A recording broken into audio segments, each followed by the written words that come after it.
नमस्कार, आइए बात करते हैं राजस्थान की तमाम बड़ी खबरों की। वही छात्रों के लिए बड़ी खुशखबरी, प्रदेश भर में लागू होंगी नई योजनाएं। मुख्यमंत्री भजन लाल शर्मा का बड़ा ऐलान। चलिए वीडियो को शुरू करते हैं। बात करते हैं राजस्थान के बेरोजगार युवाओं की। पेंशनरों की पेंशन कब मिलेगी? प्रदेश में चल रही नई योजनाएं। सीएम ने लागू की नई स्कीम। राजस्थान में पेंशन को लेकर भजनलाल सरकार ने अहम फैसला लिया है। इसके तहत पेंशन के नियम में बदलाव किया गया है। राजस्थान में सर्दी का प्रकोप बढ़ने लगा है और सीकर जिले के फतेहपुर में सबसे कम न्यूनतम तापमान 5 डिग्री दर्ज किया गया। मौसम केंद्र ने कहा कि राज्य के कई हिस्सों में न्यूनतम तापमान सामान्य से 3 से 4 डिग्री सेल्सियस नीचे दर्ज किया गया। मौसम विभाग ने कहा कि अधिकांश क्षेत्रों में रात का तापमान 5 डिग्री सेल्सियस और 13 डिग्री सेल्सियस के बीच दर्ज किया गया, जो मौसमी औसत से काफी कम है। सीकर का फतेहपुर सबसे ठंडा रहा, जहां न्यूनतम तापमान 5 डिग्री दर्ज किया गया। प्रदेश में इस नवंबर में सर्दी रिकॉर्ड तोड़ रही है। माउंट आबू में सोमवार को न्यूनतम तापमान गिरकर 0 डिग्री सेल्सियस पर पहुंच गया। सुबह खुले मैदानों में पाले की सफेद चादर बिछी नजर आई। सौर पैनलों, वाहनों की छतों, खेतों और पौधों पर भी पाले की परत बन गई।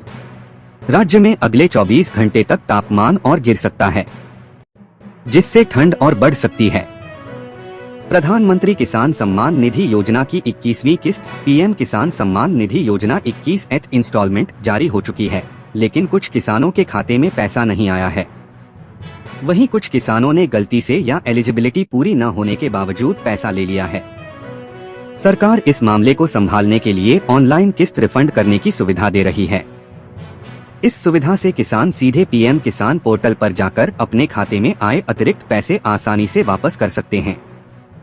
किसानों के लिए यह सुविधा इसलिए जरूरी है ताकि फर्जी तरीके से प्राप्त रकम वापस लौटाई जा सके और भविष्य में किसी कानूनी परेशानी से बचा जा सके। देश के किसानों के लिए लगातार दूसरी बड़ी खुशखबरी आई है।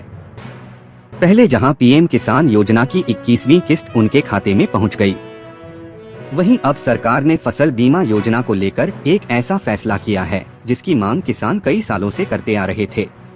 खेती करने वालों के लिए सबसे बड़ी दिक्कत यही होती है कि मेहनत से उगाई गई फसल अगर अचानक किसी जंगली जानवर के हमले से बर्बाद हो जाए या तेज बारिश और जलभराव में डूब जाए तो पूरा नुकसान किसान को ही झेलना पड़ता है। अब सरकार ने इसी चिंता को दूर करते हुए बड़ी राहत दी है।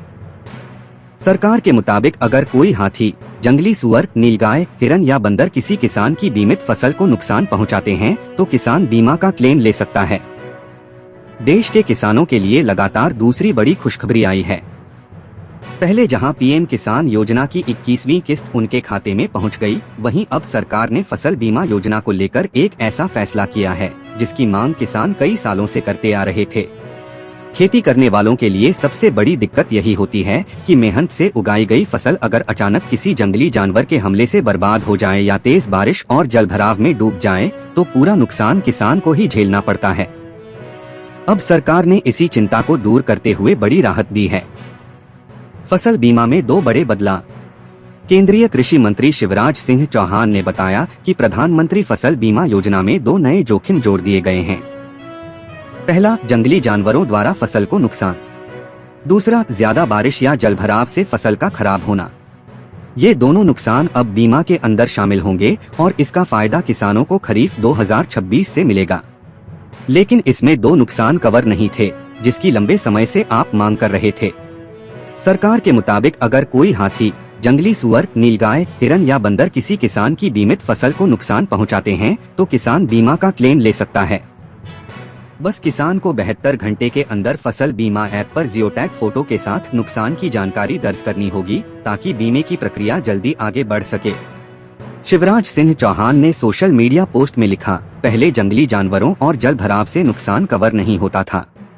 उन्होंने किसानों से अपील की कि वे जल्द से जल्द अपनी फसल का बीमा करवाएं, क्योंकि अब सुरक्षा दायरा और मजबूत हो गया है। उन्होंने कहा कि कांग्रेस को सर से इसलिए डर लग रहा है क्योंकि इससे उनके द्वारा गलत तरीके से बनाए गए लाखों फर्जी वोटर उजागर हो जाएंगे। ये उनकी फटी बनियान दिखने वाली है। परिणामी का दावा है कि कांग्रेस शासित राज्यों में बांग्लादेशी, रोहिंग्या, पाकिस्तानी और अन्य विदेशी घुसपैठियों को बड़े पैमाने पर वोटर आईडी कार्ड बांटे गए। ये लोग कांग्रेस को एकमुश्त वोट देते हैं। सर से इनके नाम कटते ही पार्टी को भारी नुकसान होगा। परनामी ने बिहार का उदाहरण देते हुए कहा कि वहां सर के दौरान करीब 75 लाख फर्जी अयोग्य वोटरों के नाम हटाए गए। यदि ऐसा नहीं होता तो बिहार की सरकार बाहरी लोग चुनते। उन्होंने सवाल उठाया कि क्या बाहरी और विदेशी घुसपैठिए को हमारे लोकतंत्र में सरकार चुनने का अधिकार होना चाहिए। राजस्थान के शिक्षा विभाग में अब एक नई पहल शुरू होने वाली है। यहाँ के स्कूलों में हर हफ्ते एक दिन छात्र और स्टाफ सदस्य स्थानीय वेशभूषा पहनकर आएंगे। इस कदम से राज्य की सांस्कृतिक विरासत को बढ़ावा मिलेगा। शिक्षा एवं पंचायती राज मंत्री मदन दिलावर ने इस योजना को मंजूरी दे दी है और अधिकारियों को इसे लागू करने के आदेश दिए हैं। केंद्र सरकार के स्कूल शिक्षा एवं साक्षरता विभाग ने राजस्थान सरकार को एक पत्र भेजा है।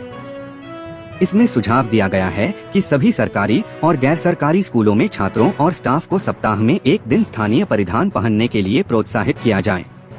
हालांकि गहने या आभूषण नहीं पहने जाएंगे। सरकार का मानना है कि इससे छात्रों में सांस्कृतिक जागरूकता बढ़ेगी और लोक संस्कृति का संरक्षण होगा। यह पहल बच्चों को अपनी जड़ों से जोड़ेगी और उन्हें अपनी विरासत पर गर्व महसूस कराएगी। पत्र में एक और महत्वपूर्ण सुझाव है। केंद्र सरकार चाहती है कि स्कूल यूनिफॉर्म और विश्वविद्यालय ड्रेस में हथकरघा कपड़ों को शामिल किया जाए। हर हफ्ते एक दिन ऐसे वस्त्र पहनने को बढ़ावा दिया जाए। इससे भारत की वस्त्र विरासत से गहरा जुड़ाव बनेगा। मंत्री मदन दिलावर ने इस विचार का गर्मजोशी से स्वागत किया है। उन्होंने कहा कि यह कदम न केवल शिक्षा को रोचक बनाएगा बल्कि छात्रों को अपनी संस्कृति की गहराई समझाएगा। मंत्री के कार्यालय से मिली जानकारी के मुताबिक शिक्षा विभाग के अधिकारी अब इस योजना पर काम कर रहे हैं। जल्द ही स्कूलों को दिशा निर्देश जारी किए जाएंगे। इस नवाचार से स्कूल का माहौल रंगीन हो जाएगा और छात्र उत्साह से भाग लेंगे। विशेषज्ञों का कहना है कि ऐसी योजनाएं बच्चों के व्यक्तित्व विकास में मदद करती हैं। राजस्थान जैसे विविध राज्य में यह कदम स्थानीय परंपराओं को जीवित रखेगा। मंत्री दिलावर ने अधिकारियों से कहा है कि इसे प्रभावी तरीके से लागू किया जाए ताकि हर स्कूल में इसका असर दिखे। स्पेशल ऑपरेशन ग्रुप ने बड़ी कार्रवाई करते हुए 25,000 रुपए की इनामी आरोपी रवि कुमार उर्फ रवि त्यागी को गिरफ्तार कर लिया है। रवि फर्जी डिग्री उपलब्ध कराने के मामले में मास्टरमाइंड था। वह हजारों विद्यार्थियों को फर्जी तरीकों से बैक डेट में विभिन्न विश्वविद्यालयों से डिग्री और मार्कशीट उपलब्ध करा रहा था। जांच में सामने आया कि आरोपी ओपोजिस विश्वविद्यालय चूरू, जेएसयू विश्वविद्यालय शिकोहाबाद और उत्तर प्रदेश के अन्य कैंपसों के संचालक और पूर्व रजिस्ट्रार सहित कुल 18 लोगों के साथ मिलकर यह नेटवर्क चला रहा था। प्रेमिका से मिलने पहुंचा था नोएडा।